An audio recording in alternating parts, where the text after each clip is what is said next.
Hi guys! Good afternoon to everyone. Now is October 31, 2025, Friday. As you can see guys, ipiplex ko tong aking nose hair trimmer. Ito siya guys, oh. Portable siya, rechargeable siya, at saka washable siya. What I mean po, waterproof po siya. Kahit lilinisan natin sa tubig, hindi siya masisira. Oh, nose hair trimmer. Oh, nose hair trimmer.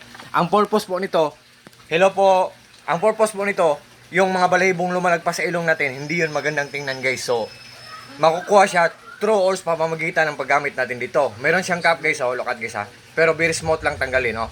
Yan, tanggal na. Kung gusto nating i-on guys, just press this button guys, oh. Yan. Digital siya guys, oh. Isaksak natin to sa ilong natin guys, oh. Yan, sa butas ng ilong natin. Yung mga balahibong lumalagpas guys, hindi yun magandang tingnan guys. Pangit yung tingnan. Sorry, bad word. Sorry, peace.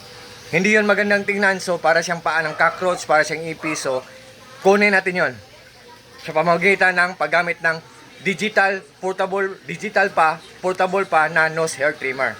Isaksak natin to sa butas ng ilong, makukuha yung mga balahibo. Tapos guys, kung gunting ang gagamitin natin guys, posibleng masugatan tayo, baka matitanos pa tayo. Kung kamay naman ang gagamitin natin, hihilain natin ang sakit-sakit guys. Pero kung ito ang gagamitin natin guys, nose hair trimmer, easy to do it guys. What I mean guys, less hassle lang guys. Tapos, good pa ang quality, matipid pa sa kuryente, tapos mura lang guys. So sa lahat po ng mga interesado dyan, especially na sa mga friends ko, sa mga supporters ko, sa mga followers ko, just trust me, just click my link or just click my basket and just try po.